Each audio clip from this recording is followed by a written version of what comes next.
আসসালামু আলাইকুম everyone, welcome back to my channel. আশা করছি সবাই ভালো আছেন।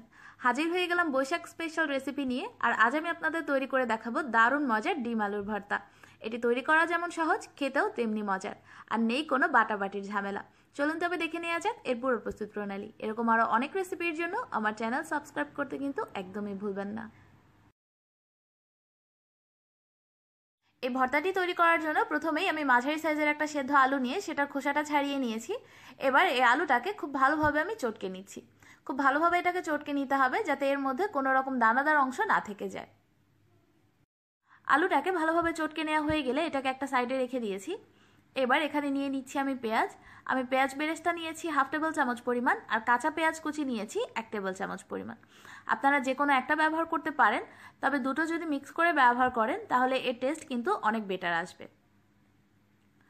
এরপর নিয়ে নিচ্ছি ধনেপাতা কুচি। এটার পরিমাণটা আপনারা টেস্ট অনুযায়ী কম বা বেশি নিতে পারবেন। এরপর নিচ্ছি একটা শুকনো মরিচ, আর নিচ্ছি 1 চা চামচ পরিমাণ কাঁচামরিচ কুচি। আপনারা চাইলে শুধুমাত্র কাঁচামরিচ ব্যবহার করতে পারবেন, অথবা শুধুমাত্র শুকনো মরিচও ব্যবহার করতে পারবেন। এরপর নিয়ে নিচ্ছি স্বাদ মতো লবণ। এবার এই সব কিছুকে খুব ভালোভাবে হাতের সাহায্যে চটকে মেখে নিচ্ছি। এরপর নিয়ে নিলাম একটা মাঝারি সাইজের সেদ্ধ ডিম। এবার এই ডিমটাকেও খুব ভালোভাবে আমি চটকে নিচ্ছি। আর যে ডিমটা ভর্তার জন্য ব্যবহার করবেন সেই ডিমটা কিন্তু অবশ্যই খুব ভালোভাবে সেদ্ধ করা হতে হবে। অর্থাৎ ডিমটাকে কমপক্ষে 10 থেকে 15 মিনিটের মতো খুব ভালোভাবে সেদ্ধ করে তারপরেই ভর্তা ব্যবহার করতে হবে। ডিমটাকে ভালোভাবে চটকে নেওয়া হয়ে গেলে সব শেষে এর মধ্যে দিয়ে দিচ্ছি 1 চা চামচ পরিমাণ সরিষার তেল। এবার এই তেল, ডিম, আলু আর পেঁয়াজটাকে খুব ভালোভাবে আমি একসাথে মিক্স করে নিচ্ছি।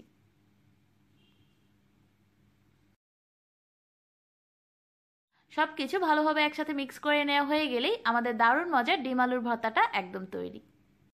দেখে নিলেন তো কতটা সহজে ডিম আলুর ভর্তাটা তৈরি করা। আর এই ভর্তাটা পান্তা ইলিশের সাথে খেতে যেমন ভালো লাগে, তেমনি গরম ভাত আর ঘিয়ের সাথেও খেতে কিন্তু দারুণ মজার। আশা করছি আজকের রেসিপিটি আপনাদের ভালো লেগেছে। এই রেসিপিটি ভালো লাগলে লাইক, কমেন্ট, শেয়ার করতে একদমই ভুলবেন না। আজ এ পর্যন্তই। সবাই ভালো থাকবেন, আমার জন্য দোয়া করবেন। আল্লাহ হাফেজ।